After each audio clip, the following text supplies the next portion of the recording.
Hello everyone, I'm Saket Bajpayee, Director of Prayas Physics Classes, Dehradun. Welcome students, welcome to the fifth lecture of this beautiful chapter, Gravitation. तो बच्चों इस lecture की शुरुआत हम लोग करेंगे सबसे पहले बाय ऑर्बिट्स। तो देखिए बच्चों, अब तक हम लोगों ने कुछ चीजें पढ़ रखी हैं ऑर्बिट के बारे में, जैसे कि अगर मान लीजिए कोई नॉर्मल इंसान है ना, उसने क्या करा, एक बॉल को थ्रो करा है ना, हॉरिजॉन्टली मान लीजिए उसने बॉल को थ्रो करा है from the top of a mountain, तो क्या होगा, ऑब्वियस है कि थोड़ी देर बाद ये बॉल जो है जमीन से टकरा जाएगी। तो हम लोगों ने ये पढ़ रखा है कि अगर वो बॉल इस तरीके से जाकर टकरा जा रही है ना, तो वो जो रास्ता है वो एग्जैक्टली अगर हम लोग देखें है ना, तो वो कैसा रास्ता होता है, वो एक एलिप्टिकल रास्ता होता है ना, एलिप्स का एक छोटा सा हिस्सा होता है। आई होप बच्चों कि आपको ये वाला डायग्राम याद होगा ना। यहाँ पर हम लोगों ने क्या देखा था कि अगर किसी है ना, किसी कैनन की मदद से मान लीजिए कैनन बॉल को हम लोगों ने प्रोजेक्ट करा, तो वो जमीन से टकरा तो रही थी, पर इस छोटे से रास्ते को अगर एनालाइज करें तो ये जो छोटा सा रास्ता ये क्या बन जाता था, एक एलिप्स का हिस्सा बन जाता था है ना। तो ये हम लोगों ने पहले देख रखा था। इसी रास्ते को हम लोग पहले पैराबोला कहते थे है ना, लेकिन ये पैराबोलिक पाथ जो है ये तब आता था जब हम लोग ये एज्यूम करते थे कि जो जी है, स्मॉल जी है, वो बिल्कुल कांस्टेंट है। तो देखिए बच्चों, इस डायग्राम में हम लोग ये भी देख पा रहे हैं कि जैसे जैसे स्पीड बढ़ती जा रही थी वैसे वैसे क्या होता जा रहा था, ये जो आप एलिप्स देख रहे थे है ना, ये जो एलिप्टिकल पाथ था, इसमें हम लोग देखते जा रहे थे कि इसकी जो है ना, इसकी जो सेमी मेजर एक्सिस है वो धीरे धीरे क्या होती जा रही थी, बड़ी होती जा रही थी। इसके अलावा बच्चों हम लोगों ने ये भी देखा था कि for less than orbital speeds the centre of the earth is the far focus है ना। ये जो सेंटर ऑफ द अर्थ होता था वो किसकी तरह बिहेव करता था, एज द फार फोकस है ना।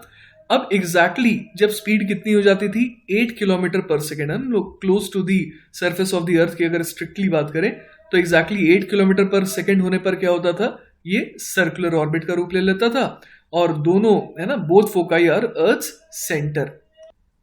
इसके अलावा बच्चों हम लोगों ने ये भी देखा था कि फॉर ग्रेटर स्पीड्स क्या हो रहा था, the near focus is earth centre है ना। अब यहां पर हम लोग समझ पा रहे हैं कि जो और आपको बड़े वाले यहाँ पर एलिप्स दिखाई दे रहे हैं ना, उनके केस में ऑब्वियस है कि दो फोकस होंगे है ना।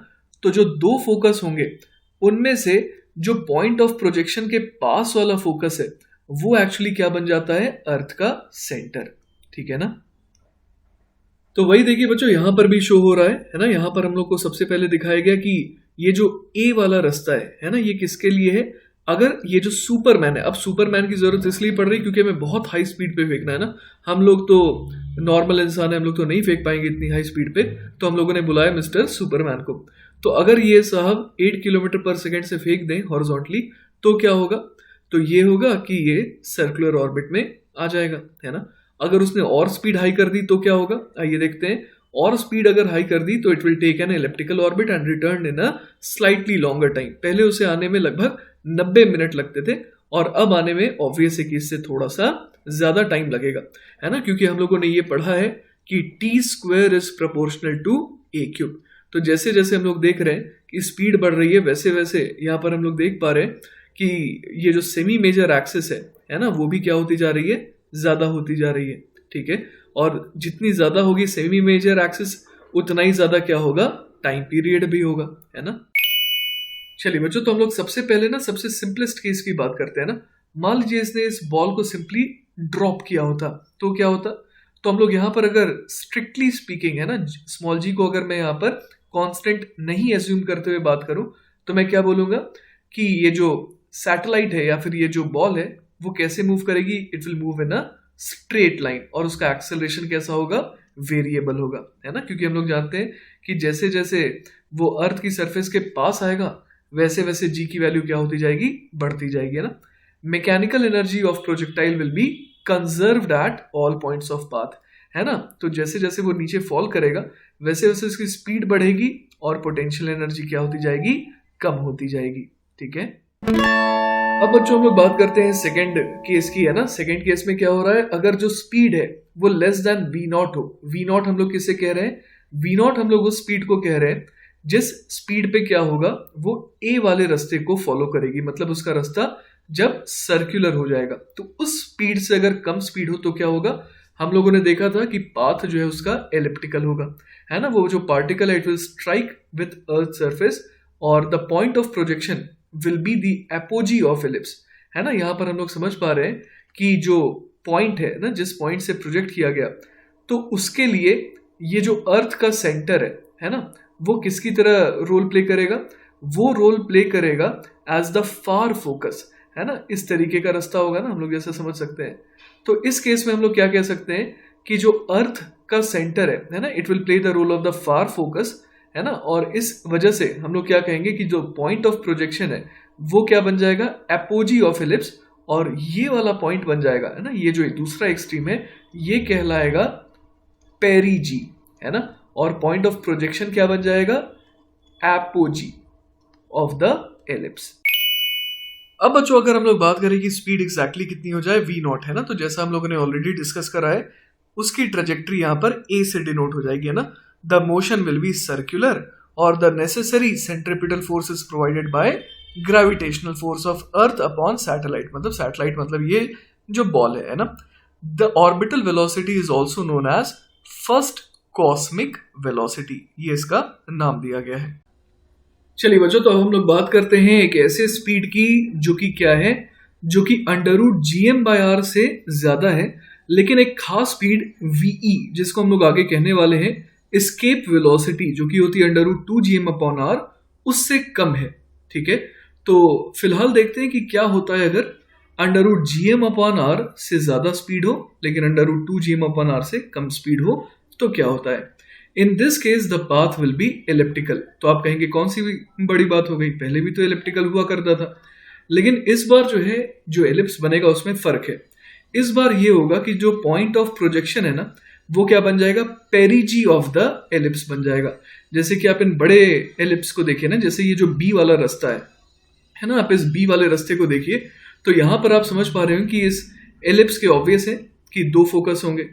तो अगर दो फोकस होंगे तो यहाँ जो है ना अर्थ का जो सेंटर है वो एक्चुअली पॉइंट ऑफ प्रोजेक्शन के पास वाला फोकस बन जाता है ना, ये नियरर फोकस बन जाता है अर्थ का सेंटर।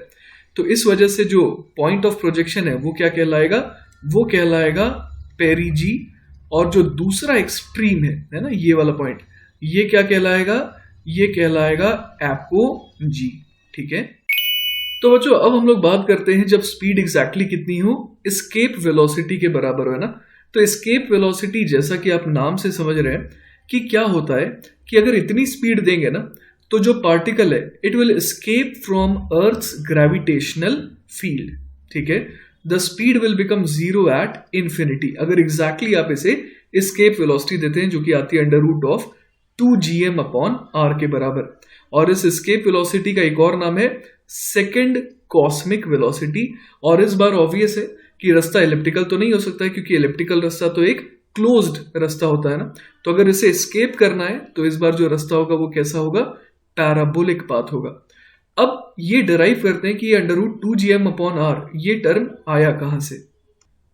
तो देखिए बच्चों, हम लोग समझ पा रहे हैं कि मैकेनिकल एनर्जी का तो कंजर्वेशन लगाएंगे ही, है ना। हम लोग यहाँ पर ये जो सिस्टम है वो क्या ले रहे हैं? ये जो प्रोजेक्टाइल है ना, ये जो पार्टिकल है जिसको प्रोजेक्ट किया जा रहा है, और ये जो अर्थ है ना, इनको मिला करके हम लोग क्या मान रहे हैं? इनको मिला करके हम लोग सिस्टम मान रहे हैं।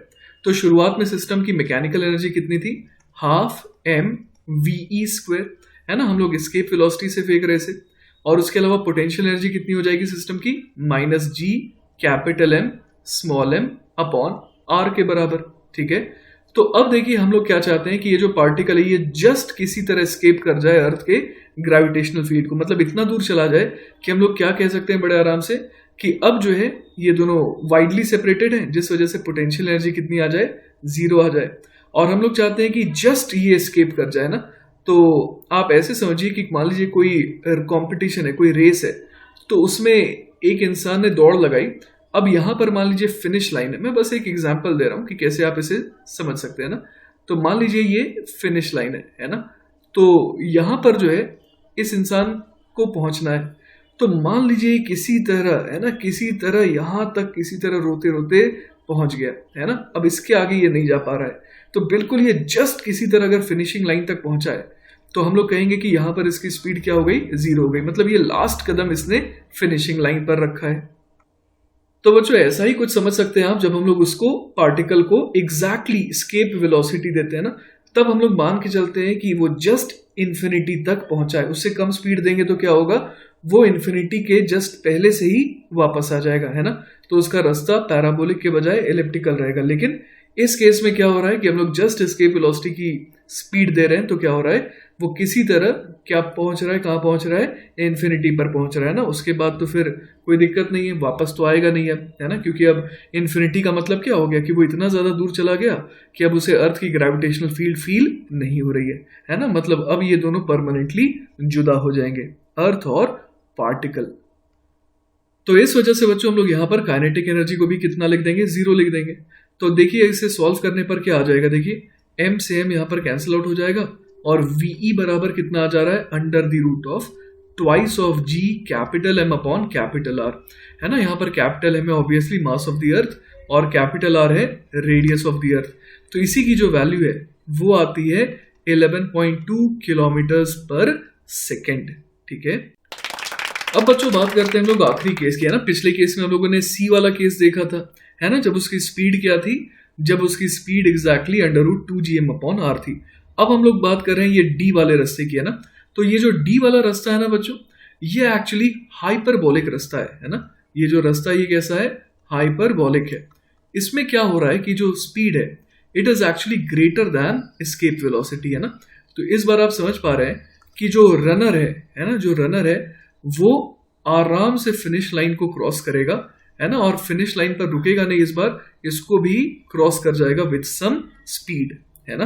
तो इस वजह से हम लोग यहाँ पर समझ पा रहे हैं बच्चों कि अगर स्पीड जो है इनिशियल वो एस्केप वेलोसिटी से ज्यादा होगी तो क्या होगा, आइए देखते हैं। v greater than v naught, the particle will escape from Earth's gravitational attraction and having some non-zero velocity, है ना। इस बार उसके पास इंफिनिटी पर पहुंचने पर जीरो वेलोसिटी नहीं रहेगी, it will have some non-zero velocity with which the particle will be moving in interstellar space or interplanetary space। एक और चीज इंपॉर्टेंट है बच्चों, यहां पर हम लोग क्या लिख सकते हैं कि जैसे इनिशियल है ना, इनिशियली अगर हम लोग बात करें तो इसके पास एनर्जी कितनी थी, half M V square minus G M small M upon R, है ना।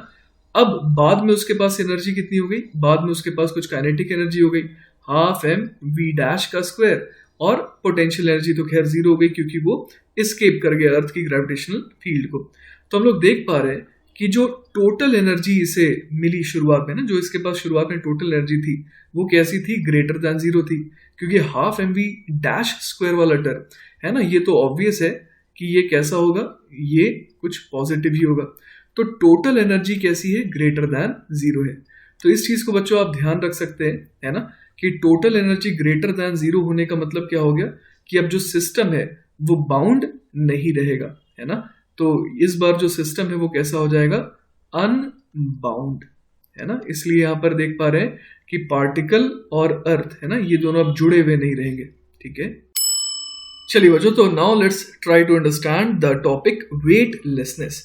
तो देखिए बच्चों, अभी तक हम लोगों ने क्या पढ़ा है कि जैसे कोई इंसान है ना, वो वेइंग मशीन पर खड़ा है, तो क्या होता है कि धरती उसे खींचती है नीचे की तरफ, है ना, mg फोर्स से, और बीच में ये वेइंग मशीन आ जाता है। तो क्या होता है कि इंसान इस वेइंग मशीन को प्रेस कर रहा होता है ना, जिस वजह से हम लोग समझ पा रहे हैं कि इंसान है ना, इंसान के ऊपर की तरफ लगता है नॉर्मल रिएक्शन, है ना। तो इंसान पर दो फोर्सेस लग रहे होते हैं, एक तो हम लोग जैसे वेट कहते हैं और एक जो नॉर्मल रिएक्शन हो रहा होता है ना। तो एक्चुअली होता क्या है कि जितना फोर्स इंसान पर लग रहा होता है बाय द वेइंग मशीन, उतना ही फोर्स इंसान लगाता है वेइंग मशीन के ऊपर, और वेइंग मशीन उस नॉर्मल रिएक्शन को रीड करके है ना, वो शो करती है कि वो कितना नॉर्मल रिएक्शन फील कर रही है, और उसी को हम लोग वेट मान लेते हैं, है ना। तो आइए वही देखते हैं यहाँ पर, when you step on a bathroom scale, है ना, you effectively compress a spring inside, आप एक स्प्रिंग को कंप्रेस कर रहे होते हैं। When the pointer stops, the elastic force of the deformed spring balances the gravitational attraction between you and the earth. Nothing moves as you and the scale are in static equilibrium, है ना, पूरा का पूरा system static equilibrium में है। The pointer is calibrated to show your weight, है ना, उसे ही हम लोग क्या कहते हैं कि हमारा वजन वो शो कर रहा है। If you stand on a bathroom scale in a moving elevator, है ना, तो कहानी अलग हो जाएगी।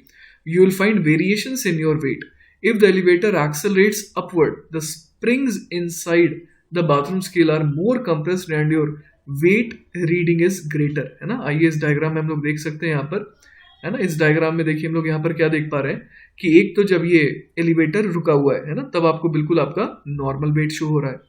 अब मान लीजिए कि ये जो एलिवेटर है ना, ये ऊपर की तरफ एक्सेलरेटेड है। तो अगर ऊपर की तरफ एक्सेलरेटेड है तो क्या हो जाता है बच्चों, तो हम लोग समझ पा रहे हैं कि आपके ऊपर कौन कौन से फोर्सेस लग रहे हैं। एक तो नॉर्मल रिएक्शन लग रहा है, और एक जो धरती आपको खींच रही है नीचे की तरफ, mg, है ना।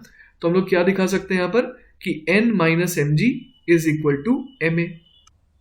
तो देखिए बच्चों, यहाँ पर मैं इक्वेशन लिख देता हूँ ना। हम लोग क्या लिखेंगे, n minus M G is equal to ma, क्योंकि आप देख पा रहे हैं कि अगर एलिवेटर ऊपर जा रहा है तो उसके साथ आप भी तो ऊपर एक्सेलरेट होते हुए जा रहे हैं ना। तो यहाँ से n बराबर कितना आ जाता है, mg प्लस ma आ जाता है, जिस वजह से आप देख पा रहे हैं कि अब जो रीडिंग शो होगी वो mg से ज्यादा होगी। ठीक है, तो इसी को हम लोग क्या कहते हैं कि ये अब हमारा इफेक्टिव वेट हो गया ना। ये जो नॉर्मल रिएक्शन है यही हम लोग मान लेंगे कि हमारा वेट है। तो वही देखिए बच्चों, यहां पर लिखा हुआ था ना कि your weight reading is greater. आप पे mg फोर्स अभी भी लग रहा है ना, लेकिन आपकी रीडिंग जो है वो क्या आ रही है, वेट की रीडिंग वो ज्यादा आ रही है। If the elevator accelerates downward तो क्या होगा, the springs inside the scales are less compressed and your weight reading is less. तो ये बच्चों हम लोग तीसरे डायग्राम में देख पा रहे हैं ना, यहाँ लेस देन नॉर्मल वेट आपको शो होगा, है ना। ऐसा क्यों है, तो आइए हम लोग यहाँ पर देखते हैं ना। यहाँ पर बेसिकली क्या हो रहा है कि आप पर अगेन दो फोर्सेस लग रहे हैं, है ना। एक तो लग रहा है ऊपर की तरफ नॉर्मल रिएक्शन, है ना, और एक लग रहा है नीचे की तरफ mg। लेकिन ऑब्वियस है कि mg जो है वो डोमिनेट कर रहा होगा, जिस वजह से mg minus n is equal to हम लोग क्या लिख सकते हैं, m इंटू ए। तो यहाँ से देखिए नॉर्मल कितना आ जा रहा है, mg, है ना, माइनस ma। ठीक है, तो जो रीडिंग शो होगी वो क्या होगी, आपके mg से तो कम होगी। अब देखिए बच्चों क्या होगा अगर ये जो एलिवेटर का केबल है ना वो ब्रेक कर जाए। द एलिवेटर फॉल्स फ्रीली, है ना, एलिवेटर ऑब्वियसली फ्री फॉल करेगा। The reading on the scale goes to 0, है ना। तो according to scales reading you would be weightless. तो आइए देखते हैं वाला डायग्राम, है ना। तो इस डायग्राम में आप देख पा रहे हैं कि ये केबल ब्रेक कर गया, है ना, जिस वजह से आप समझ पा रहे हैं कि ये जो इंसान है और ये जो वेइंग मशीन है ये दोनों सेम तरीके से नीचे गिर रहे हैं, है ना। तो दोनों नीचे जा रहे हैं, दोनों का एक्सेलरेशन g है, और दोनों एक दूसरे को कोई भी फोर्स नहीं लगा रहे हैं ना, दोनों एक दूसरे को प्रेस नहीं कर रहे हैं, पुश नहीं कर रहे हैं। तो जिस वजह से, है ना, ये जो वेइंग मशीन है वो क्या शो करेगा, 0 वेट शो करेगा। तो बच्चों इन सारी बातों को देखते हुए हम लोग क्या कह सकते हैं, so a broader definition of the weight of something is the force it exerts against a supporting floor और अ वेइंग स्केल, है ना। हम लोग ज्यादा वेइंग स्केल से कंफर्टेबल है, इसीलिए उसका एग्जांपल लेते हैं। According to this definition you are as heavy as you feel. ठीक है, so in an elevator that accelerates downward the supporting force of the floor is less and you weigh less. If the elevator is in free fall your weight is 0। तो देखिए बच्चों हम लोग यहां पर क्या देख पा रहे हैं कि even in the weightless condition, है ना, जिस कंडीशन को हम लोग वेटलेस कह रहे हैं उसमें भी gravitational force is still acting on you causing your downward acceleration. लेकिन आप फील क्या कर रहे हैं, वेटलेस फील कर रहे हैं ना। But gravity now is not felt as weight because there is no support force, है ना। नॉर्मल रिएक्शन 0 हो जा रहा है। ठीक है, astronauts in orbit are without a support force and are in a sustained state of weightlessness, है ना। ये जो एस्ट्रोनॉट्स होते हैं वो किस स्टेट में होते हैं, वेटलेसनेस में, क्योंकि उनको जो रिक्वायर्ड, है ना, उनको जो रिक्वायर्ड सेंट्रिपिटल फोर्स की आवश्यकता होती है वो कौन प्रोवाइड करता है, वो ये जो ग्रेविटेशनल फोर्स है वो सप्लाई कर देता है ना, जिस वजह से हम लोग देख पा रहे हैं कि नॉर्मल रिएक्शन 0 हो जाता है। Astronauts sometimes experience space sickness, क्योंकि हमारी बॉडी जो है ये इस चीज से एक्स्टम्ड नहीं होती है ना। जैसे आप मान लीजिए कि किसी बढ़िया झूले में बैठे हैं, है ना, तो वहां पर आप जैसे जाइंट व्हील हो गया तो उसमें आप एक अजीबोगरीब फीलिंग, है ना, वो आपके अंदर आती है जब वो जो आपका केबिन है वो नीचे आ रहा होता है ना। You feel weightlessness kind of thing, है ना। तो ये थोड़ी देर के लिए अच्छा लगता है, ज्यादा देर के लिए आपको एक सिकनेस फील होगी, है ना। तो यहां पर वही लिखा है कि astronauts in orbit are in a state of continual free fall. ठीक है, तो वही देखिए यहां पर कुछ एग्जांपल्स दिखाए गए ना कि ये दो केसेस दिखाए गए ना यहाँ पर, जैसे कि इस इंसान ने सही टाइम पर ब्रेक नहीं लगाया तो कार के साथ खाई में गिर रहा है, और ये जो एस्ट्रोनॉट है ये पीसफुली आप देख पा रहे हैं कि स्पेस में है। तो ये दोनों ही कंडीशन वेटलेसनेस की है, ठीक है। The inhabitants in this laboratory and docking facility continually experience weightlessness, they are in free fall around the earth, है ना। यहाँ पर हम लोग देख पा रहे हैं कि जस्ट लाइक अ प्रोजेक्टाइल, है ना, एक प्रोजेक्टाइल की ही तरह तो ये सैटेलाइट होता है, बस वो क्या करता है, बस वो टुवर्ड्स द अर्थ के बदले अराउंड द अर्थ फॉल करता है ना। Does a force of gravity act on them? Yes, force of gravity तो लगता ही है। तो देखिए बच्चों, इस रिलेशन से हम लोग समझ सकते हैं कि इस पर नॉर्मल रिएक्शन जीरो क्यों लग रहा है ना। मान लेते हैं इस पर दो फोर्सेस लग रहे हैं, तो फोर्स ऑफ ग्रेविटी मतलब G/m/r², और मान लीजिए नॉर्मल रिएक्शन भी लग रहा है। तो हम लोग अगर इन दोनों का रिजल्टेंट देखें तो वो कितने के बराबर आना चाहिए? It should be equal to net centripetal force जो रिक्वायर्ड है। तो हमें पता है कि इसकी स्पीड, है ना, ऑर्बिटल स्पीड होती है सैटेलाइट की कितनी, v is equal to under root of Gm/r। तो यहाँ पर हम लोग देख पा रहे हैं कि mv²/r की वैल्यू कितनी आ जाएगी, m इंटू Gm/r²। क्लियर है ये बात? तो इस वजह से हम लोग देख पा रहे हैं कि जो लेफ्ट हैंड साइड है और राइट हैंड साइड है वो बराबर तब होंगे जब नॉर्मल रिएक्शन कितने के बराबर हो जाएगा, जीरो के, है ना। तो इस वजह से बच्चों हम लोग यहाँ पर क्या देख पा रहे हैं, the surface does not exert any force on the body and hence its apparent weight is zero, ठीक है। No support is needed to hold a body in the satellite, और इस वजह से, है ना, सारे के सारे पोजीशंस जो यहाँ पर शो किए गए सैटेलाइट के, दे आर इक्वली कंफर्टेबल। चलिए बच्चों, तो अब एक सवाल देखते हैं ना। सवाल है, if the acceleration due to gravity at the surface of the earth is g, the work done in slowly lifting a body of mass small m from the earth surface to a height capital R equal to the radius of the earth is, और यहाँ पर चार option है, ठीक है। तो देखिए बच्चों, यहाँ पर सबसे इंपॉर्टेंट बात यह है कि यहाँ पर स्लोली लिफ्ट करा जा रहा है ना। तो अगर इसे स्लोली लिफ्ट करा जा रहा है तो हम लोग यहाँ पर क्या बोल सकते हैं, work done by external agent is equal to change in potential energy, है ना। तो यहाँ पर देखिए हम लोगों को क्या दे रखा है कि acceleration due to gravity at the surface को हमें स्मॉल g लेना है। तो g की वैल्यू हम लोग क्या ले लेंगे, Gm/r² के बराबर, ठीक है।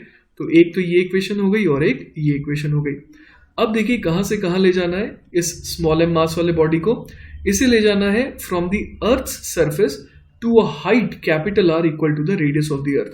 तो इसका मतलब इनिशियल, है ना, इनिशियली ये कहाँ पर है, कैपिटल R पर है, और फाइनली ये कहाँ पर है, R प्लस H, जो कि हो जाएगा R plus R which is equal to 2R। तो रेडियल डिस्टेंस शुरुआत में R थी और बाद में 2R हो गई। तो हम लोग यहाँ पर समझ सकते हैं कि पोटेंशियल एनर्जी, है ना, इनिशियल पोटेंशियल एनर्जी को हम लोग क्या बोल देंगे, -G capital M small m upon R। Final potential energy को हम लोग क्या बोल सकते हैं, -G capital M small m divided by twice of R, है ना। तो अब हमारे को क्या निकालना है, चेंज इन पोटेंशियल एनर्जी निकालना है। तो work done by external agent वो कितने के बराबर हो जाएगा, U final minus U initial के, तो वो कितना हो जाएगा, -Gmm upon twice of R। उसमें से क्या घटा देंगे, minus of -Gmm upon simply R है यहाँ पर, है ना। तो यहाँ से देखिए हमारा आंसर क्या आ जाएगा, work done by external agent वो कितना आ जा रहा है, देखिए ये आ जा रहा है Gmm upon twice of R, ठीक है। तो अब देखिए हमारे को ये पता है कि Gm अपॉन R² है ना, Gm अपॉन R² की वैल्यू हमारे को सवाल में स्मॉल g दे रखी है। तो हम लोग यहाँ पर क्या कर सकते हैं, हम लोग यहाँ पर कैपिटल R से मल्टीप्लाई और कैपिटल R से डिवाइड कर देते हैं, है ना। तो यहाँ पर आप देखिए कि ये जो Gm अपॉन R² वाला टर्म है इसको हम लोग क्या बोल देंगे, इसको हम लोग सिंपली स्मॉल g कह देंगे। तो इस हिसाब से हमारा आंसर क्या आ जाएगा, work done by external agent वो देखिए आ जाएगा m small g capital R upon 2, है ना। तो यही हो जाएगा बच्चों हमारा फाइनल आंसर। क्लियर है ये बात? तो बच्चों कौन से ऑप्शन को टिक कर दिया जाए, option number A is our answer, ठीक है ना।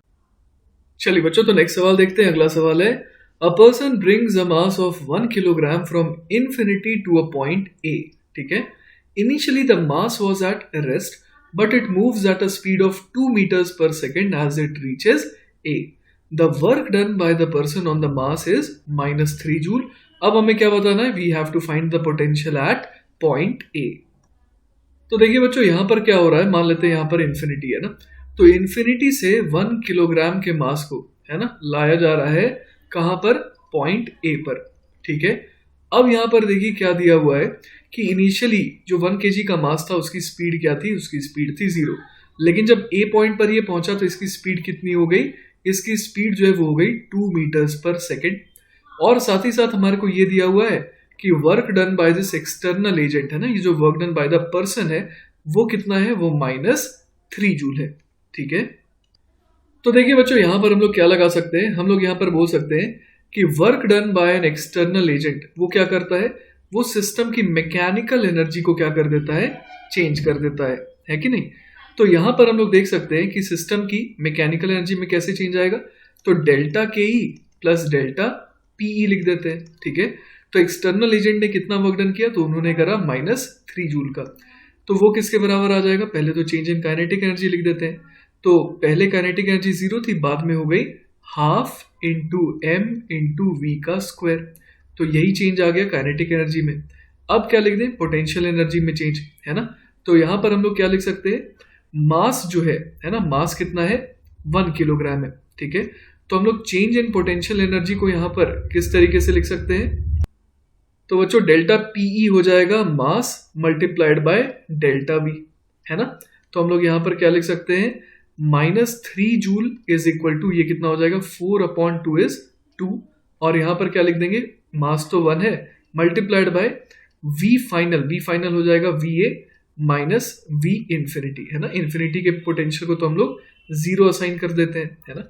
तो यहां से देखिए हमारे पास क्या आ जाएगा, V A is equal to, देखिए हमारे पास आ गया -5, है ना। और यहां पर जो यूनिट हो जाएगी, है ना, जो यूनिट हो जाएगी वो क्या हो जाएगी, जूल पर किलोग्राम, क्योंकि यहां पर मास 1 kg भी है ना। तो यहां पर देखिए हमारे पास पोटेंशियल ऑफ पॉइंट ए आ गया कितना, -5 जूल पर किलोग्राम।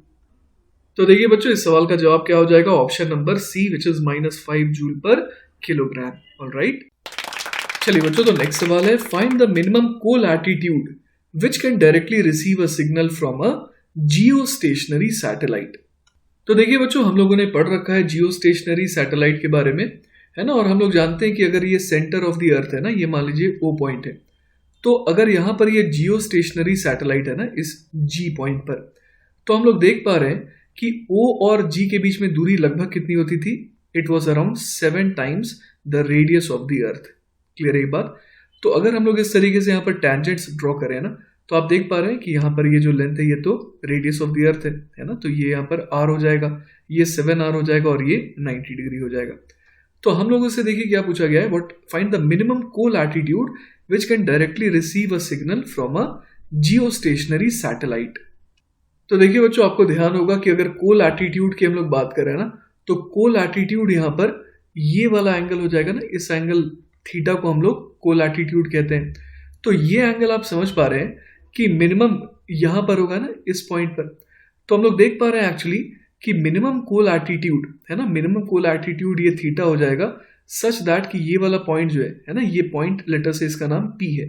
तो इस पॉइंट को हमें ढूंढना है ना, क्योंकि यहां पर देखिए इससे ज्यादा जो कोल एटीट्यूड वाले पॉइंट्स है, जैसे ये पॉइंट है, ये पॉइंट है, ये सारे पॉइंट जो ये तो डायरेक्टली रिसीव कर पा रहे हैं सिग्नल इस जियो स्टेशनरी सैटेलाइट से, लेकिन इस पर्टिकुलर थीटा से कम एंगल वाले पॉइंट्स जो हैं वो इस जियो स्टेशनरी सैटेलाइट से डायरेक्टली कांटेक्ट में नहीं हो पा रहे हैं। क्लियर है ये बात। तो इस वजह से देखिए हमारे को कौन सा एंगल ढूंढना है, हमारे को ये थीटा ढूंढना है ना, ये वाला एंगल। तो अब जरा ज्योमेट्री का इस्तेमाल कर लेते हैं। तो जैसा कि हम लोगों ने डिस्कशन करा था कि ये ओ से लेकर के है ना, ये जो पी पॉइंट है इसकी दूरी कितनी हो जाएगी, आर हो जाएगी, रेडियस ऑफ द अर्थ। अब आप यहां पर देखिए कि ओ और जी के बीच की दूरी 7r है ना। तो अगर ये वाला एंगल थीटा है तो हम लोग यहाँ पर देख सकते हैं कि जो बचा हुआ एंगल है वो कितना हो जाएगा, वो हो जाएगा 90 डिग्री माइनस थीटा। और अगर हम लोग ट्रायंगल ओ पी जी को देखें तो ये वाला एंगल भी कितना हो जाएगा, इसी वजह से थीटा हो जाएगा। क्लियर है ये बात। तो हम लोग यहाँ पर इस ट्रायंगल ओ पी जी को अगर देखें तो इसके हिसाब से हम लोग क्या कह सकते हैं, हम लोग यहाँ पर कह सकते हैं कि साइन ऑफ थीटा है ना, साइन थीटा बराबर कितना हो जाएगा, परपेंडिकुलर अपॉन हाइपोटेनस।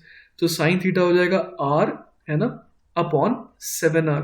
तो ये देखिए आ जा रहा है 1/7 के बराबर। तो हमारा आंसर क्या हो जाएगा, हमारा आंसर हो जाएगा sine of theta is equal to 1/7। तो यहां से थीटा बराबर क्या आ जाएगा, थीटा बराबर आ जाएगा साइन इनवर्स 1/7। तो ये हो जाएगा मिनिमम कोलैटिट्यूड। तो बच्चों हम लोग फाइनल आंसर किस तरीके से लिख सकते हैं, theta is equal to sine inverse 1/7 है ना, यही हो जाएगा हमारा फाइनल आंसर। ठीक है, तो यही है वो मिनिमम कोलैटिट्यूड है ना, ये वो मिनिमम कोलैटिट्यूड है जो इस जियो स्टेशनरी सैटेलाइट के थ्रू सिग्नल को रिसीव कर सकता है। तो चलिए बच्चों, मैं आपको इस सवाल में एक और एडिशनल चीज बता देता हूँ ना। कभी कभी ये भी पूछ दिया जाता है कि बताओ कि जियो स्टेशनरी सैटेलाइट जो है वो कितना एरिया एक्चुअली कवर कर रही है। तो हम लोग बड़े आराम से देख पा रहे हैं कि जो एरिया कवर हो रहा है ना, वो यहाँ पर मैंने शेड कर दिया है ना, ये वो एरिया है जो एक्चुअली कवर हो पा रहा है। अगर इस वाले डायग्राम में देखें तो ये वो एरिया है ना, मैंने सामने वाले पोर्शन को शेड कर दिया, पीछे वाला पोर्शन आप समझ पा रहे हैं कि ऐसा ही है ना। तो ये जो एरिया है ये एक्चुअली जियो स्टेशनरी सैटेलाइट द्वारा कवर हो रहा है। तो हम लोगों ने ये थीटा निकाल रखा है ना, ये वाला एंगल हम लोगों ने निकाल रखा है, और ये एंगल के हिसाब से हम लोग जानते हैं कि साइन थीटा कितना आ रहा था, 1/7 आ रहा था। तो आप देखिए बच्चों, ये जो बचा हुआ एंगल है ये कितना हो जाएगा, ये ऑब्वियस है कि 90 माइनस थीटा हो जाएगा। क्लियर है ये बात। तो यहाँ पर जो है इस एंगल को मैं क्या लिख देता हूँ, ये वाला एंगल हो जाएगा 90 डिग्री माइनस थीटा। तो हम लोग यहाँ पर यूज करने वाले हैं सॉलिड एंगल का कॉन्सेप्ट। ठीक है, तो देखिए बच्चों, सॉलिड एंगल का कॉन्सेप्ट मैं आपको एक बार एक्सप्लेन कर देता हूँ। सॉलिड एंगल ये कहता है कि मान लीजिए हमारे पास ये एक प्लेन एंगल है अल्फा। तो आप समझ पा रहे हैं कि यहाँ पर अगर हमारे पास एक ट्रायंगल ABC है ना, तो ट्रायंगल ABC में आप समझ पा रहे हैं कि ये जो BC लाइन है ना, जो यहाँ पर हम लोग समझ पा रहे हैं कि जो BC लाइन है इसके हिसाब से है ना, इसको अगर हम लोग इस AC एक्सिस के अबाउट रोटेट कर दे तो आप समझ पा रहे हैं कि यहाँ पर एक कोन जैसी चीज फॉर्म हो जाएगी है ना। यहाँ पर आप समझ पा रहे हैं कि एक कोन फॉर्म हो जाएगा है ना। तो इस कोन के लिए जो आप ये वाला एंगल है ना, ये वाला एंगल डिफाइन करेंगे, ये ऑब्वियसली ये 3D में आएगा, इसे हम लोग सॉलिड एंगल कहते हैं। तो ये जो सॉलिड एंगल होता है ना, इसका फॉर्मूला होता है 2π multiplied by 1 minus cos of alpha. Alpha होता है देखिए रेडियन में, लेकिन जो सॉलिड एंगल है उसकी रेडियन, उसकी जो है ना, उसकी जो यूनिट होती है वो स्टेरेडियन होती है। क्लियर है ये बात। तो यहां पर हम लोग देख पा रहे हैं कि जो अल्फा का रोल है वो यहाँ पर 90 डिग्री माइनस थीटा प्ले कर रहा है। तो इस वजह से बच्चों हम लोग अपने वाले डायग्राम में क्या कह सकते हैं कि हमारा जो सॉलिड एंगल आएगा वो कितना आएगा, 2π multiplied by 1 minus cos of है ना, यहाँ पर क्या लिख देंगे 90 डिग्री माइनस थीटा है ना। तो हमारे पास क्या आ गया सॉलिड एंगल, सॉलिड एंगल हमारे पास आ गया 2π multiplied by 1 minus sine of theta के बराबर। अब बच्चों हम लोग पूरे के पूरे स्फेयर की बात करें ना, तो पूरा का पूरा स्फेयर जो है ना, इस पॉइंट पर एक्चुअली सेंटर पर कितना सॉलिड एंगल सबटेंड करता है, तो वो मैं आपको दिखा देता हूं कि यहाँ पर सॉलिड एंगल कितना हो जाएगा, 2π multiplied by 1 minus cos of. तो अब देखिए अगर पूरे के पूरे स्फेयर की अगर हम लोग बात करें है ना, तो यहाँ पर कॉस ऑफ कितना लिखना पड़ेगा ताकि पूरा का पूरा स्फेयर कवर हो पाए, तो उसके लिए हमें लिखना पड़ेगा कॉस ऑफ पाई है ना। तो यहाँ पर कॉस ऑफ पाई की वैल्यू जो है वो कितनी हो जाती है, कॉस पाई -1 होता है। तो इस वजह से देखिए पूरा का पूरा जो स्फेयर है वो सेंटर पे कितना सॉलिड एंगल सबटेंड करता है, 4π। तो यहाँ पर हम लोग यूनिटरी मेथड लगा सकते हैं। अगर 4π सॉलिड एंगल है तो एरिया कितना है, वो है 4πr²। तो उसी तरीके से यहाँ पर अगर सॉलिड एंगल कितना है, 2π multiplied by 1 minus sine theta. तो उसके वजह से सॉलिड एंगल है ना, ये जो है ना, ये solid angle 2π 1 minus sine theta है। तो इसके करस्पॉन्डिंग जो एरिया जो हम लोगों ने शेड करा है वो हम लोग यूनिटरी मेथड से निकाल सकते हैं यहाँ पर। तो वो कितना आ जाएगा, 4πr² upon 4π multiplied by 2π into 1 minus sine of theta. Clear है। तो यहाँ से देखिए हमारे पास जो एरिया आ गया ना, जो हमें एरिया चाहिए था वो कितना आ जा रहा है, 4π से 4π कैंसिल आउट, तो ये बन जा रहा है 2πr² multiplied by 1 minus sine of theta के बराबर। तो ये बच्चों वो एरिया है जो एक्चुअली ये जियो स्टेशनरी सैटेलाइट कवर कर पा रही है। ऑलराइट, चलिए बच्चों, तो नेक्स्ट सवाल देखते हैं। अगला सवाल है, a particle is fired vertically upward with a speed of 15 kilometres per second, with what speed will it move in interstellar space, assume only earth's gravitational field. तो देखिए बच्चों, इस डायग्राम से हम लोग ये समझ सकते हैं कि इस रॉकेट को मान लीजिए फायर किया गया कितने स्पीड से, 15 किलोमीटर पर सेकेंड से है ना। अगर इसे 11.2 किलोमीटर पर सेकेंड से फायर किया गया होता तब ये इंटरस्टेलर स्पेस में पहुंचता विथ जीरो स्पीड, है ना, या फिर जीरो काइनेटिक एनर्जी। तो हम लोग यहाँ देख पा रहे हैं कि इसे 11.2 किलोमीटर पर सेकेंड के से नहीं बल्कि 15 किलोमीटर पर सेकेंड से फेंका गया है ना। तो हम लोग यहाँ पर देख सकते हैं कि एडिशनल इसके पास शुरुआत में कितनी काइनेटिक एनर्जी थी। तो एडिशनल इसके पास थी हाफ एम मल्टीप्लाइड बाय 15 का स्क्वायर माइनस 11.2 का स्क्वायर, है ना। तो ये जो एडिशनल काइनेटिक एनर्जी इसको शुरुआत में मिल गई, यही रिफ्लेक्ट होगी जब ये कहां पर पहुंचेगा, इंटरस्टेलर स्पेस में पहुंचेगा। तो इसी को लिख देते हैं हाफ एम वी स्क्वायर के बराबर। तो यहां से देखिए बड़े आराम से हम लोग देख पा रहे हैं कि वी स्क्वायर हमारे पास है ना, वी स्क्वायर की वैल्यू कितनी आ जाएगी, 15 का स्क्वायर माइनस 11.2 का स्क्वायर, है ना। तो अगर इसे हम लोग सॉल्व करेंगे तो यहां से जो v की वैल्यू है वो लगभग आ जाती है 10 किलोमीटर पर सेकेंड की, ठीक है। तो हम लोग यहां पर देख पा रहे हैं कि अगर उसे 15 किलोमीटर पर सेकेंड से फायर किया जाएगा, है ना, तो एक्स्ट्रा जो भी काइनेटिक एनर्जी थी, है ना, हम लोग यहाँ पर कंपेयर किससे कर रहे हैं, एस्केप वेलोसिटी से कंपेयर कर रहे हैं। तो 11.2 से फेंकते तब वो चला जाता इन्फिनिटी पर, लेकिन विथ जीरो स्पीड, है ना, वहां पर उसकी स्पीड जीरो होती, काइनेटिक एनर्जी जीरो होती। लेकिन अब वहां पर जो एक्स्ट्रा काइनेटिक एनर्जी दिखेगी वो किस वजह से दिखेगी, क्योंकि उसे एक्स्ट्रा इतनी एनर्जी मिली थी। क्लियर है। तो जब ये अर्थ के ग्रेविटेशनल फील्ड को एस्केप कर जाएगा तो भी उसके पास कितनी स्पीड रहेगी, 10 किलोमीटर पर सेकेंड। ऑलराइट, चलिए बच्चों, तो एक आईआईटी में आया हुआ सवाल देखते हैं ना। सवाल है, distance between the centres of two stars is 10a, द masses of these stars are m and 16m and their radii small a and 2a respectively. A body of mass small m is fired straight from the surface of the larger star towards the surface of the smaller star. What should be its minimum initial speed to reach the surface of the smaller star? Obtain the expression in terms of g, m and small a. तो देखिए बच्चों, जैसा कि हम लोग इस diagram में देख पा रहे हैं और सवाल में भी दिया है ना, इन दोनों स्टार्स के बीच में दूरी 10a है और जो हेवियर स्टार है ना उसका मास 16m है और दूसरे का मास जो है वो हमारे को कैपिटल M दिया हुआ है। अब यहाँ पर हम लोग देख पा रहे हैं कि जो इनके रेडियस है वो कितने कितने हैं। जैसे जो बड़ा वाला है ना, उसका रेडियस 2a है और जो छोटा वाला स्टार है उसका रेडियस a है ना। और हम लोगों को क्या करना है, एक बॉडी है जिसका मास स्मॉल m है, एक्चुअली इसे फायर किया गया है from the surface of the larger star towards the surface of the smaller star. तो हमसे पूछा गया है कि इस पार्टिकल की, है ना, मिनिमम स्पीड v मिनिमम कितनी होनी पड़ेगी ताकि वो यहां पर पहुंच पाए। क्लियर है। और ऑब्वियस है कि रास्ता जो है वो कैसा होगा, स्ट्रेट लाइन पाथ होगा। तो देखिए बच्चों, ऐसे सवाल में क्या कॉन्सेप्ट लगने वाला है, होता क्या है कि शुरुआत में ना ये 16m है ना इस हेवियर स्टार के पास है, तो यहां पर जो है ऑब्वियसली डोमिनेट कर रहा है इस बड़े वाले स्टार की फील्ड, है ना। लेकिन जैसे जैसे ये दूर जाने लगेगा वैसे वैसे क्या होगा कि 16m का असर कम होता जाएगा और कैपिटल M का असर बढ़ता जाएगा, है ना। और एक ऐसा पॉइंट हम लोग कल्पना कर सकते हैं जो कहीं यहां पर होगा, है ना, कहीं यहां पर हम लोग मान सकते हैं सच दैट कि क्या हो कि एग्जैक्टली जितना अट्रैक्टिव फोर्स 16m लगा रहा है उतना ही अट्रैक्टिव फोर्स कैपिटल M लगाए।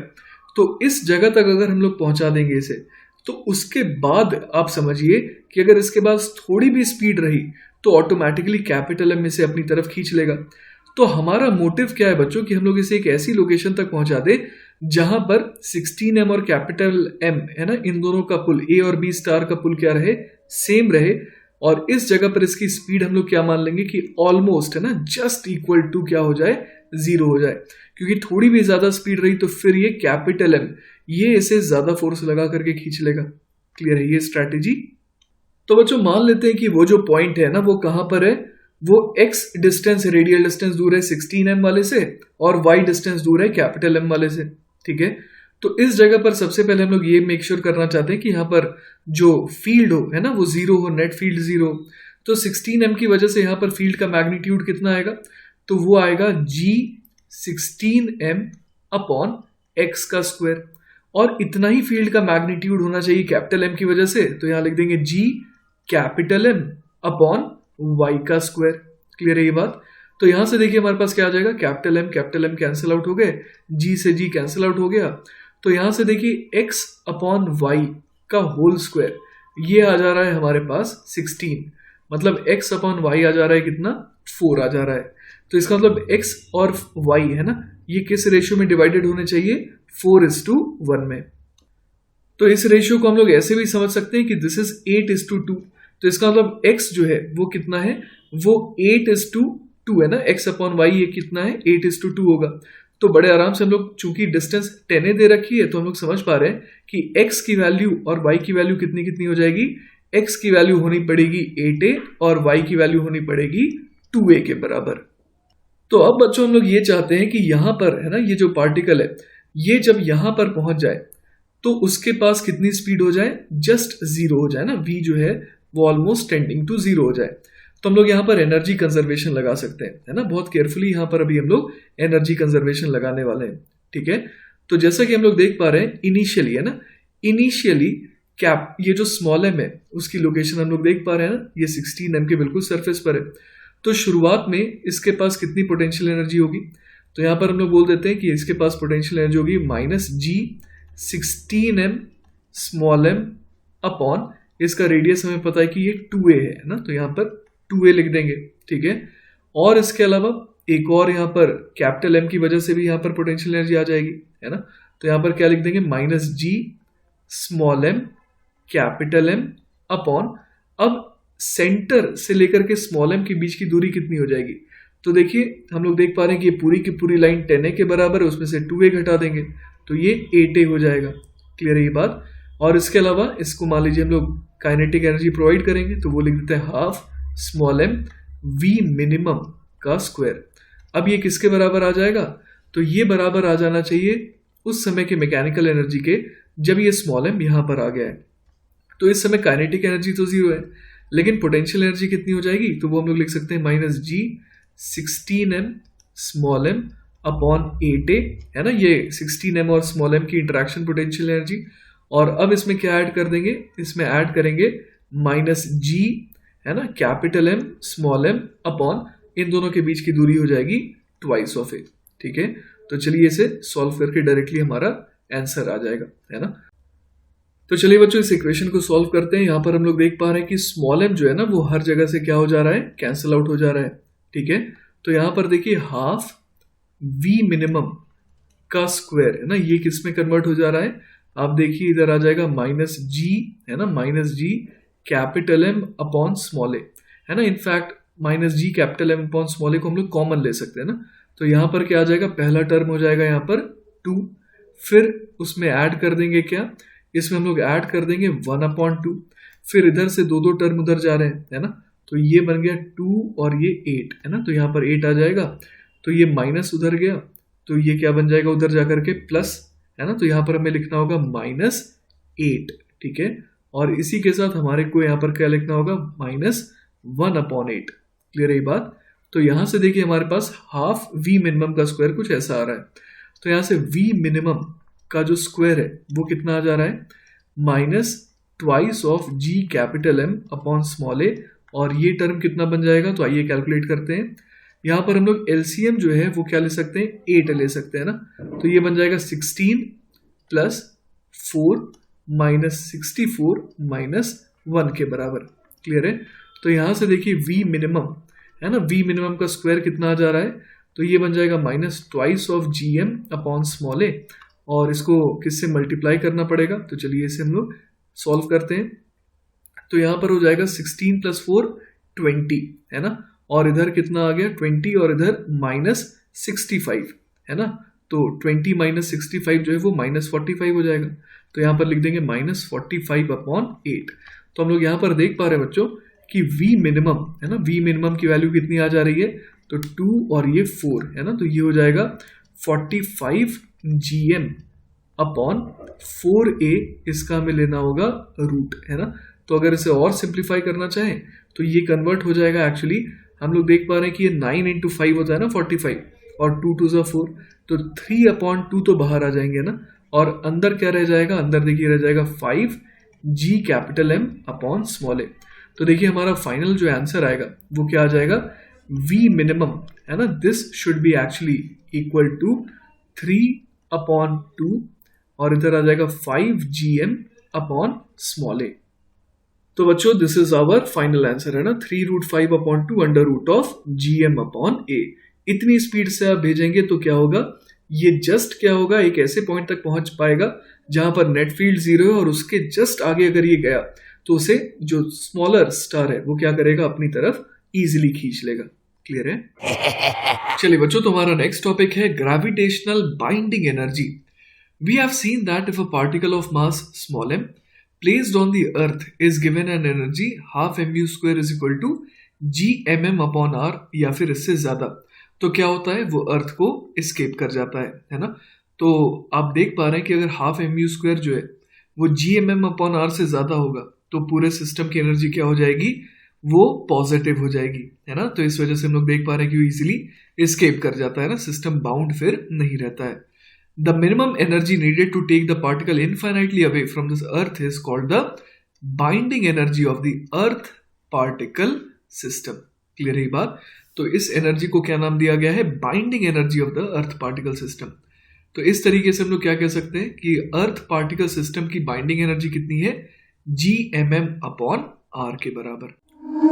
चलिए बच्चों, तो let's have a look at this beautiful problem from Erudov. The question says find the proper potential energy of gravitational interaction of matter forming, and there are two parts. First part is a thin uniform spherical layer of mass small m and radius capital R, and the second part is a uniform sphere of mass small m and radius capital R. तो देखिए बच्चों, इस सवाल के through हम लोग एक बहुत इंपॉर्टेंट चीज निकालना सीखेंगे, वो है proper potential energy of gravitational interaction of matter forming something, है ना।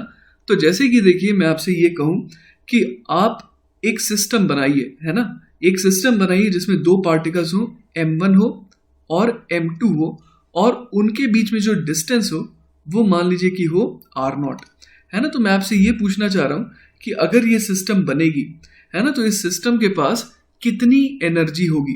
तो ये एनर्जी तो हम लोग जानते हैं कि इसके पास कितनी एनर्जी होती है, वो होती है -GM1M2 अपॉन R0 के बराबर। क्लियर है ये बात? तो इस चीज को समझने का, है ना, इस एनर्जी को हासिल करने का मैं एक और तरीका आपसे अभी शेयर करने वाला हूं, ठीक है। तो बच्चों, जैसा कि हमारे को टास्क मिला था, हमारे को क्या बनाना है, M1 और M2 का एक सिस्टम बनाना है ना। मैं इस एग्जाम्पल के थ्रू आपको ये जो मैटर फॉर्मिंग के लिए, है ना, ये जो proper potential energy of gravitational interaction of matter forming, है ना, ये चीज मैं आपको इस एग्जाम्पल के थ्रू सिखा दूंगा। Then we'll move on to these two parts, ठीक है। तो मान लीजिए आपको M1 प्लस M2, है ना, और उनके बीच की डिस्टेंस R0 रख के ये सिस्टम बनाना था। तो पहले आपने क्या करा, आप इन्फिनिटी पे गए, वहां से, है ना, M1 मास को उठाया आपने, और आपने M1 मास को वहां से उठा करके यहाँ पर रख दिया। तो देखिए, M1 कोई भी फील नहीं कर रहा था, क्योंकि हम लोग बिल्कुल कहाँ पर ला रहे हैं उसे हम लोग वैक्यूम में ला रहे हैं, आइसोलेटेड जगह पर ला रहे हैं, जहां पर कोई भी और इंटरेक्शन को हम लोग इग्नोर कर रहे हैं ना। तो M1 बड़े आराम से यहाँ पर आ जाएगा, क्योंकि वो कोई भी और मासेस की वजह से कोई भी फील नहीं कर रहा है। अब लेकिन देखिए, हम लोग इन्फिनिटी से क्या चाहते हैं कि अब M2 मास को भी उठा करके कहाँ पर ले आए, यहाँ पर ले आए, है ना, क्योंकि जब यहाँ पर लाएंगे तो हमारा जो टास्क है वो पूरा हो जाएगा। लेकिन अब M2 मास को हम लोग जब ला रहे हैं यहाँ से लेकर के यहाँ तक, तो हम लोग चाहते हैं कि इसे स्लोली लाए, है ना, क्योंकि हम ये शुरुआत में रुका हुआ है और यहाँ पर भी ला करके हम लोग इसे रोकना चाहते हैं।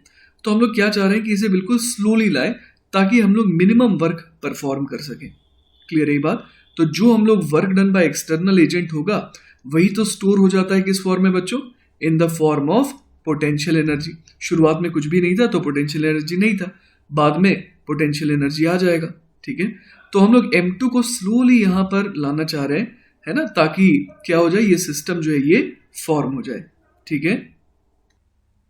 तो देखिए बच्चों, सबसे पहले M2 जो है ना, M2 कहां पर था, इन्फिनिटी पर था, और हम लोग समझ पा रहे हैं कि M2 की पोटेंशियल एनर्जी वो क्या थी, जीरो थी, है ना, क्योंकि इन्फिनिटी का पोटेंशियल हम लोग कितना मानते हैं, V इन्फिनिटी हम लोग जीरो मानते हैं। अब लेटर से इस पॉइंट का नाम मैंने B दे दिया। तो अब हम लोग इसे, इस M2 मास को B पॉइंट पर ला रहे हैं, है ना, और इस पॉइंट का पोटेंशियल मान लीजिए कि है VB, ठीक है ना। तो हम लोग यहाँ पर क्या बोल देंगे कि सिस्टम की पोटेंशियल एनर्जी, है ना, डेल्टा PE, सिस्टम की पोटेंशियल एनर्जी में जो चेंज है उसे हम लोग डेल्टा PE कह रहे हैं, वो किसके बराबर हो जाएगा, तो वो बराबर हो जाएगा M2 multiplied by delta V। Clear है ये बात? क्योंकि यहाँ पर हम लोग देख पा रहे हैं कि M1 तो एज इट इज अपनी जगह पर होल्ड करके हमने रखा है, हम लोग तो सिर्फ M2 को उठा करके, है ना, इन्फिनिटी पर जब जीरो पोटेंशियल था, तो उस पॉइंट से उठा करके उसे कैसे पॉइंट पर ला रहे हैं, बी पॉइंट पर, जहां का पोटेंशियल कितना है, वीबी है ना। और वीबी की वैल्यू हम लोग जानते हैं कि वो कितनी हो जाएगी, वो हो जाएगी -GM1/R0 के बराबर। तो हम लोग जब M2 को उठा करके यहां पर लाएंगे, है ना, तो हम लोग यहां पर देख पा रहे हैं कि चेंज इन पोटेंशियल एनर्जी कितने के बराबर आ रहा है, तो वो बराबर आ जाएगा M2 मल्टीप्लाइड बाय -GM1/R0 के बराबर।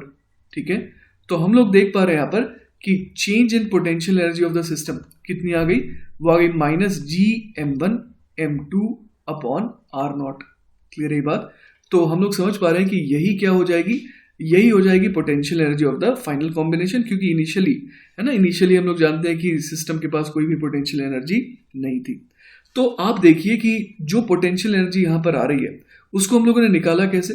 तो हम लोगों ने ये सोचा कि सिस्टम को फॉर्म करने के लिए, है ना, एक्सटर्नल एजेंट को कितना वर्क डन करना पड़ेगा, क्योंकि यहाँ पर जो डेल्टा पी है वो एक्चुअली हम लोगों ने कैसे निकाला, वो तो work done by external agent रहा, है ना। Work done by external agent is equal to change in potential energy, और वो M2 इंटू डेल्टा पी के बराबर आ गया। तो एक तरीके से आप समझ सकते हैं कि M1 और M2, है ना, इन दोनों को मिला करके जो सिस्टम बना उसके पास पोटेंशियल एनर्जी कितनी है, -GM1M2/R0 है, और वो किसके बराबर आ रहा है, it is actually coming out to be equal to the work required, है ना, the work required to form this system. यही चीज बच्चों मैं आपको सिखाना चाह रहा था कि जैसे proper potential energy of gravitational interaction of matter forming, अगर मान लीजिए सवाल रहता M1 and M2 separated by distance R0, तो हम लोग क्या कह देते कि सवाल में पूछा गया है कि M1 और M2 इनके बीच की अगर R0 डिस्टेंस रहे तो इस सिस्टम को बनाने के लिए कितनी एनर्जी लगी, है ना, कितना वर्क डन करना पड़ा, वही तो इस सिस्टम की एनर्जी पोटेंशियल एनर्जी के फॉर्म में स्टोर हो जाएगी। क्लियर है ये बात। तो अब देखिए बच्चों, हम लोग सवाल के पहले पार्ट पर आ जाते हैं। सबसे पहले वाले पार्ट में हमसे क्या बोला गया है कि a thin uniform spherical layer of mass m and radius r, है ना। तो हमें क्या निकालना है, proper potential energy of gravitational interaction of matter forming this thing. ठीक है, तो चलिए सोचते हैं कि अगर हमारे को क्या बनाना है, अगर हमारे को बनाना है a thin uniform spherical layer जिसका मास कितना रहे, स्मॉल m रहे, और इसकी रेडियस कैपिटल R रहे, तो इसको बनाने के लिए, है ना, इसको बनाने के लिए कितना वर्क डन होगा, है ना, कितना वर्क करना पड़ेगा एक्सटर्नल एजेंट को, क्योंकि वही वर्क जो है ना, it will be stored in the form of potential energy. तो बच्चों, जैसा कि हमारा टास्क है कि हमें बनाना है R रेडियस का एक शेल, है ना, और इसका मास स्मॉल m होना चाहिए। मान लेते हैं बच्चों कि हम लोगों ने बनाने का प्रोसेस इसे चालू कर दिया है और इस समय स्मॉल m डैश इतना मास हो चुका है इसका, तो अभी भी और काम बाकी है ना, इन्फिनिटी से हमारे को और मास उठा करके यहाँ पर ला करके अच्छे से स्प्रेड करना है ताकि इसका मास m डैश से बढ़ करके कितना हो जाए, स्मॉल m हो जाए। तो हम लोग क्या करेंगे, तो हम लोग इन्फिनिटी पर जाएंगे, है ना, इन्फिनिटी से dm डैश, है ना, ये मास को उठाएंगे और बहुत धीरे धीरे धीरे धीरे ला करके यहाँ पर यूनिफॉर्मली स्प्रेड कर देंगे। क्लियर है बात। और ये काम हम लोग तब तक करते रहेंगे, है ना, जब तक कि ये जो मास है m डैश वो बढ़ते बढ़ते कितना ना हो जाए, ये बढ़ते बढ़ते स्मॉल m के बराबर ना हो जाए। ठीक है ना। तो सोचते हैं बच्चों कि ये जो छोटा सा एलिमेंट है dm डैश, उसको ला करके यहाँ स्प्रेड करने में कितना वर्क करना पड़ेगा। तो हम लोग जानते हैं कि dw एक्सटर्नल, है ना, this will be equal to change in potential energy के बराबर आएगा, क्योंकि हम लोग कैसे परफॉर्म कर रहे हैं, ये टास्क स्लोली परफॉर्म कर रहे हैं। ठीक है, तो यहाँ पर dw external will be equal to du, और du बराबर किसके हो जाएगा, तो हम लोग समझ पा रहे हैं कि ये जो शेल है इसका इस मोमेंट पर पोटेंशियल कितना हो गया था, तो v डैश हम लोग कह सकते हैं कि इसका इस समय हो चुका था -gm dash upon capital R के बराबर। क्लियर है बात। तो इस समय इसका पोटेंशियल इतना था। अब इस पोटेंशियल पर, है ना, बाकी मासेस, है ना, बाकी मासेस की वजह से m डैश की वजह से ये पोटेंशियल क्रिएट हुआ है। अब इस पोटेंशियल पर dm डैश अगर एक्स्ट्रा आ जाएगा तो आप समझ पा रहे हैं कि क्या होगा, सिस्टम की पोटेंशियल एनर्जी इस dm डैश की वजह से बढ़ जाएगी। तो हम लोग यहाँ पर क्या लिख सकते हैं, du बराबर क्या हो जाएगा, dm डैश मल्टीप्लाइड बाय, यहाँ पर क्या लिख दें, v डैश, है ना, यहाँ पर हम लोग v डैश लिख देंगे। तो हमें समझ में आ रहा है कि dm डैश पहले कहाँ था, पहले जीरो पोटेंशियल वाले पॉइंट पर था, इन्फिनिटी पर था, और अब कहाँ पर आ गया, एक ऐसे पॉइंट पर आ गया जहाँ का पोटेंशियल कैसा है, minus G M dash upon R है। तो इस डी एम डैश को हम लोग स्प्रेड कर देंगे इस स्फेयर पर, है ना, क्योंकि हम लोग चाहते हैं कि एम डैश से मास बढ़ करके इसका कितना हो जाए, स्मॉल एम हो जाए। तो यहां पर देखिए हमारे पास क्या आ जाएगा, डी डब्ल्यू एक्सटर्नल, है ना, या फिर डी यू, वो कितने के बराबर आ जाएगा, D M dash multiplied by V dash की वैल्यू कितनी भर दें, minus G M dash upon R के बराबर। तो यहां पर मैं लिख देता हूं डी यू बराबर हो जाएगा minus G M dash D M dash upon R के बराबर। अब देखिए बच्चों, कुछ चीजें यहां पर ना कांस्टेंट है। क्या क्या कांस्टेंट, आइए देखते हैं। इसे जब हम लोग इंटीग्रेट करेंगे ना, तो हम लोग देख पा रहे हैं कि लेफ्ट हैंड साइड क्या हो जाएगा, टोटल पोटेंशियल एनर्जी हो जाएगा ना। ऐसे छोटे छोटे इंक्रीमेंट्स को अगर ऐड करते जाएं तो total change in potential energy या total increment in potential energy of the system आ जाएगा। शुरुआत में तो कुछ भी नहीं था, यहाँ पर हम लोग धीरे धीरे फॉर्म कर रहे थे सिस्टम को, तो इस वजह से जो फाइनल पोटेंशियल एनर्जी वही चेंज इन पोटेंशियल एनर्जी के बराबर आ जाएगा। तो U बराबर देखिए कितना आ जाएगा, माइनस जी अपॉन आर। बच्चों ये तो कांस्टेंट है, और अंदर क्या रह गया, अंदर रह गया बच्चों M dash D M dash का इंटीग्रेशन, है ना। M dash D M dash का इंटीग्रेशन कितना हो जाएगा, तो वो हो जाएगा एम डैश का स्क्वायर अपॉन 2, है ना। और यहाँ पर हम लोग लिमिट क्या भरेंगे, लिमिट हम लोग यहाँ पर भरेंगे 0, है ना। शुरुआत में तो मास 0 स्टैब्लिश था इसके ऊपर, और एंड में कितना हम लोग चाहते हैं, स्मॉल एम हो जाए। तो यहां से देखिए हमारा फाइनल आंसर आ गया पहले पार्ट का, है ना। U बराबर कितना आ जाएगा, वो आ जाएगा माइनस जी एम डैश में हम लोग m भर देंगे, तो ये कितना बन जाएगा, minus G M square upon twice of R, है ना। तो यही हो जाएगा पहले पार्ट का जवाब। क्लियर है ये बात। आपके मन में बच्चों ये सवाल भी आ सकता है कि चलिए स्मॉल एम मास का शेल बन गया, इसकी रेडियस कैपिटल आर है, लेकिन आखिर ये एनर्जी कहाँ पर है ना। तो वो मैं आपको बता दूं, हमने ये पढ़ा है कि शेल जो है ना, इस शेल के अंदर फील्ड तो क्या होती है, 0 होती है, लेकिन बाहर फील्ड होती है ना। बाहर हम लोग जानते हैं कि फील्ड होती है ना, इस तरीके से रेडियली इनवर्ट डायरेक्शन में यहाँ पर फील्ड होती है ना। तो ये जो फील्ड है एक्चुअली वही एनर्जी का सोर्स होती है। तो जैसे कि आप सोचिए कि इस फील्ड के पास एनर्जी है, तभी तो यहाँ पर मान लीजिए कोई आप एम नॉट मास को ला करके रखेंगे तो वो इधर अट्रैक्ट होगा ना, इसकी तरफ अट्रैक्ट होता है। तो ये काम अट्रैक्ट करने का, धक्का देने का कौन करता है, ये फील्ड करता है। तो जो एनर्जी हम लोगों ने निकाली ना बच्चों, ये एक्चुअली किस फॉर्म में स्टोर्ड है, in the form of the gravitational field, जो इस शेल के बच्चों कहाँ है, बाहर है। क्लियर है ये बात। अब बच्चों आ जाते हैं सवाल के दूसरे पार्ट में, जिसमें हमसे क्या पूछा गया है, to form a uniform sphere जिसका मास स्मॉल एम रहे और रेडियस स्मॉल आर रहे। तो इस बार हम लोग एग्जांपल ले सकते हैं अर्थ का, है ना। मान लेते हैं कि अर्थ का मास स्मॉल एम है और रेडियस कैपिटल आर है, और ये यूनिफॉर्म स्फेयर है। तो हम लोग यहाँ पर देख पा रहे हैं कि बाहर की फील्ड किस तरीके से है, और अंदर में भी यहाँ पर फील्ड होती है, जो कि यहाँ पर शो नहीं किया गया है ना। तो हम लोग समझ पा रहे हैं कि इस बार जो एनर्जी स्टोर होगी वो बाहर के फील्ड में भी होगी और अंदर जो फील्ड है वहां पर भी होगी। लेकिन एक चीज बच्चों मैं आपको यहां पर दिखाना चाह रहा हूं कि जैसी फील्ड लाइन है ना, जैसी फील्ड लाइन शेल के बाहर होती है, मतलब ए पार्ट में जैसी फील्ड लाइन थी, वैसी ही फील्ड लाइन अर्थ के या इस सॉलिड स्फीयर के बाहर भी प्रेजेंट है। तो हम लोग समझ पा रहे हैं कि अगर फील्ड लाइन एग्जैक्टली वैसी ही है, तो बाहर जो फील्ड लाइन है उसके पास जो एनर्जी होगी वो एग्जैक्टली कितनी होगी, फिर से minus G M square upon 2r के बराबर ही होगी। तो अब हमें एक्स्ट्रा क्या कैलकुलेट करना है, हम लोग एक्स्ट्रा कैलकुलेट करेंगे कि ये जो अर्थ है या जो यूनिफॉर्म स्फीयर है उसके अंदर भी तो फील्ड लाइंस है ना, उसके अंदर भी फील्ड लाइंस है, तो उस फील्ड लाइन की वजह से कितनी और एनर्जी है ना।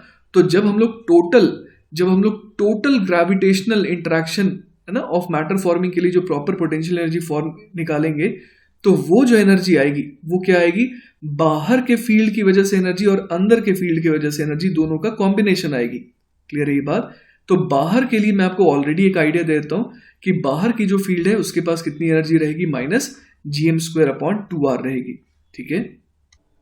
तो बच्चों मान लेते हैं कि हमने अभी तक फिलहाल है ना, ये जो अंदर वाला आपको सॉलिड स्फीयर दिखाई दे रहा है जिसका मास मान लेते हैं कि m डैश है ना, इसका मास हम लोग कितना मान लेते हैं कि m डैश है। m डैश मास हम लोगों ने अभी तक फॉर्म कर लिया है। अब बच्चों हम लोग क्या करना चाहते हैं कि m डैश जो मास फॉर्म हुआ है इसको और बढ़ाना चाहते हैं, तो हम लोग इन्फिनिटी से फर्दर dm डैश मास और लाएंगे, है ना, और इसे स्लोली ला करके इस तरीके से यहाँ पर डिपॉजिट कर देंगे, ताकि यहाँ पर आप समझ पा रहे हैं कि ये जो अभी सॉलिड स्फीयर बना था, इसका रेडियस अगर फिलहाल, है ना, फिलहाल मान लेते हैं कि इसका रेडियस जो है आर डैश हो गया था, तो अब R dash plus D R dash हो जाए ना, आर डैश में और डी आर डैश का एडिशन हो जाए।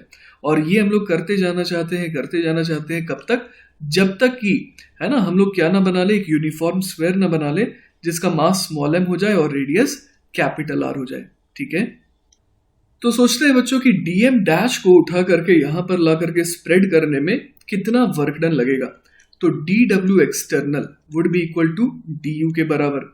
अब इस जगह का पोटेंशियल ऑलरेडी कितना हो गया था, तो इस जगह का पोटेंशियल जो है ना, वो ऑलरेडी हो गया था minus G M dash upon R dash, है ना। तो हम लोग इस जगह के पोटेंशियल को फिलहाल कितना कह सकते हैं, v डैश बराबर minus G M dash upon R dash के बराबर। तो यहां पर अगर हम लोग डी एम डैश मास और ले आएंगे तो सिस्टम की पोटेंशियल एनर्जी कितने से बढ़ जाएगी, तो वो हो जाएगा D M dash multiplied by V dash, है ना। तो ये कितना आ जाएगा, D M dash multiplied by minus G M dash upon R dash के बराबर। तो देखिए बच्चों, यहां से हमारे पास du की वैल्यू कितनी आ जा रही है, minus G M dash D M dash upon R dash के बराबर। क्लियर है ये बात। तो अब देखिए यहां पर हमारे को ज्यादा वेरिएबल मिल गया ना, तो हमें क्या करना होगा, इसे इंटीग्रेट करना तो होगा, लेकिन पहले हमें यह सोचना होगा कि इस पूरे के पूरे टर्म को, है ना, कैसे किसी एक वेरिएबल के फॉर्म में लाएं। ठीक है, तो देखिए बच्चों, यहां पर मैं सबसे पहले सोच पा रहा हूं कि m डैश बराबर कितना हो जाएगा, तो m डैश हम लोग बोल सकते हैं डेंसिटी इंटू वॉल्यूम। तो वॉल्यूम इस समय कितना हो जाएगा, 4/3 पाई इंटू आर डैश की पावर 3, है ना। तो मास कितना हो जाएगा, डेंसिटी इंटू वॉल्यूम हो जाएगा। तो सबसे बड़ी आइडिया है कि क्यों ना सारी की सारी चीजों को आर डैश के टर्म्स में हम लोग ले आए। ठीक है ना, तो यहां से देखिए हम लोग ये भी समझ सकते हैं कि डीएम डैश कितना आ जाएगा। तो बच्चों डीएम डैश निकालने के लिए हम लोग ये कर सकते हैं, है ना, हम लोग जानते हैं कि डेंसिटी तो रो है ना, और उसको वॉल्यूम से मल्टीप्लाई कर देते हैं, जो एक्स्ट्रा लेयर अभी फॉर्म हुई। तो एक्स्ट्रा लेयर जो है, हम लोग यहाँ पर डायग्राम में देख सकते हैं बच्चों कि जो एक्स्ट्रा लेयर है यहाँ पर, है ना, उसका एरिया कितना हो जाएगा, तो एरिया हो जाएगा 4 पाई आर डैश स्क्वायर, है ना, और उसको इसकी थिकनेस से मल्टीप्लाई कर देंगे which is D R dash, तो वो हमारे को डीवी दे देगा, है ना। तो यहाँ पर हम लोग क्या लिख सकते हैं, 4 पाई आर डैश का square into D R dash, ये हमारे को डीएम डैश दे देगा। क्लियर है। तो हमने देखिए एम डैश निकाल लिया, है ना, हम लोगों ने यहाँ पर एम डैश निकाल लिया और हमने यहाँ पर डीएम डैश भी निकाल लिया, और सब कुछ अब आर डैश के टर्म में आ गया है। क्लियर है। तो अब देखिए यहाँ पर इसे इंटीग्रेट करा जा सकता है ना, तो डी यू बराबर कितना आ जाएगा, माइनस जी एम डैश की वैल्यू क्या लिख दें, रो 4/3 पाई आर डैश की पावर 3, और डीएम डैश कितना हो जाएगा, रो 4 पाई आर डैश की पावर 2 डी आर डैश, और डिनोमिनेटर में आ जाएगा आर डैश। क्लियर है। तो यहां से देखिए बच्चों हमारे पास क्या आ जाता है फर्दर, डी यू की जो वैल्यू है ना, वो कितनी आ जा रही है, माइनस जी रो स्क्वायर, फिर 4 का स्क्वायर अपॉन 3 पाई का स्क्वायर, फिर कितना आ जाएगा, ये आर डैश की पावर 4 बच जाएगा ना, तो आर डैश की पावर 4, और इधर आ जाएगा डी आर डैश, है ना। तो यहां पर हम लोग क्या लिख देंगे, डी आर डैश। अब कर देते हैं दोनों तरफ इंटीग्रेट। तो आर डैश की वैल्यू शुरुआत में कितनी थी, 0 थी, है ना, और धीरे धीरे आर डैश को बढ़ाते बढ़ाते हम लोग आर ले जाना चाह रहे हैं। तो यहां से देखिए बच्चों हमारे पास क्या आ जाएगा, u बराबर हमारे पास आ जाएगा माइनस जी रो स्क्वायर, 4 का स्क्वायर 16 अपॉन 3 पाई स्क्वायर, और ये वाला टर्म कितना हो जाएगा, आर डैश की पावर 4 का इंटीग्रेशन हो जाएगा आर डैश की पावर 5 अपॉन 5, है ना, और उसमें लिमिट भरेंगे तो ये बन जाएगा आर की पावर 5 अपॉन 5 के बराबर। अब देखिए बच्चों सवाल में तो हमारे को रो नहीं दे रखा था, है ना, तो रो हमें निकालना पड़ेगा। तो रो की वैल्यू हम लोग कैसे निकाल सकते हैं, तो हम लोग ओवरऑल जब स्क्वायर बन गया तो रो को बोल देंगे डेंसिटी बराबर मास अपॉन वॉल्यूम, मास स्मॉल m रखना है और वॉल्यूम कितना हो जाएगा 4/3 पाई आर क्यूब। तो चलिए इसकी वैल्यू यहाँ पर भर देते हैं ना, तो रो की वैल्यू को उठा करके हम लोग यहाँ पर अब भरने वाले हैं। ठीक है, तो यहाँ से देखिए u बराबर कितना आ जाएगा, minus G M square upon 4 का स्क्वायर 16 पाई स्क्वायर आर की पावर इधर 6 आ जाएगा, है ना, और ऊपर चला जाएगा 3 की पावर 2 है ना 9, फिर आ जाएगा 16 पाई स्क्वायर अपॉन 3 r की पावर 5 अपॉन 5 के बराबर। क्लियर है? तो अब देखिए बच्चों ये काफ़ी सिंपल हो गया है, अब इसे सॉल्व करना कोई मुश्किल नहीं है ना।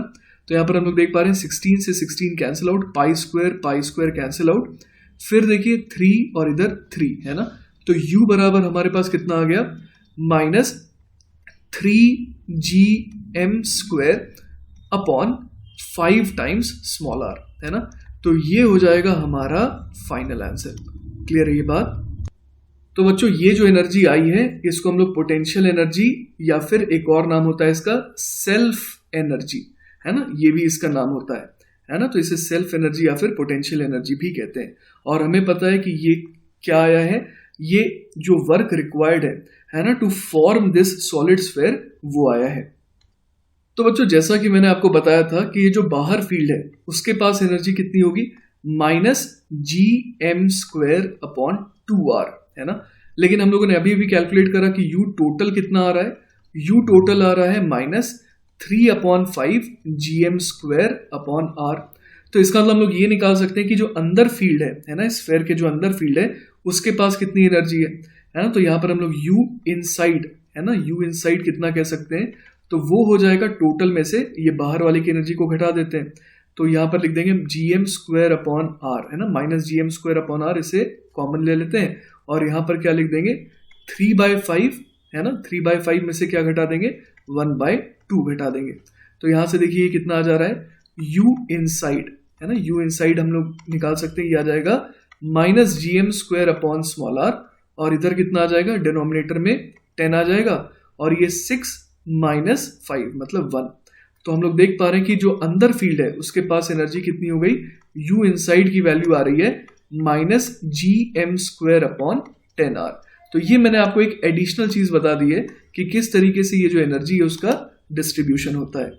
एक और चीज बच्चों मैं आपको बता दूं कि आपको ये लग रहा होगा कि यहाँ पर एनर्जी नेगेटिव क्यों आ रही है ना। तो बच्चों एनर्जी नेगेटिव आने का रीजन आप ऐसे समझ सकते हैं कि जब हम लोग इस स्फीयर को फॉर्म कर रहे थे तो हम लोग जैसे मान लीजिए dm डैश, है ना, इस मास को हम लोग ला रहे थे, लेकिन कैसे लाना चाह रहे थे, स्लोली लाना चाह रहे थे ना। बहुत इंपॉर्टेंट बात मैं भी आपको बता रहा हूँ, हम लोग स्लोली लाना चाह रहे थे। तो आप समझिए कि इस पर ऑलरेडी एक फोर्स लग रहा था, है ना। ये जो ऑलरेडी जो m डैश मास का स्फीयर फिलहाल मान लीजिए फॉर्म हो गया था, वो उसे अपनी तरफ खींच रहा था। तो इस पर ऑलरेडी एक फोर्स इस समय f डैश लग रहा था।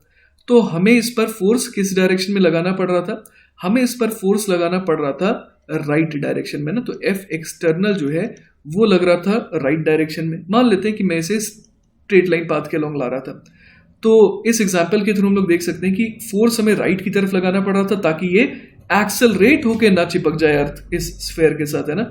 तो इस वजह से हम लोग राइट की तरफ फोर्स लगा रहे थे और डिस्प्लेसमेंट इसका हो रहा था लेफ्ट की तरफ। इसीलिए जो वर्क डन आ रहा था वो कैसा आ रहा था, नेगेटिव आ रहा था। और ऐसे सारे के सारे नेगेटिव वर्क डन को अगर हम लोग ऐड कर दें तो ऑब्वियस है कि टोटल वर्क डन जो है वो नेगेटिव ही होगा, जिस वजह से जो पोटेंशियल एनर्जी आएगी वो कैसी आएगी, नेगेटिव आएगी। क्लियर है ये बात?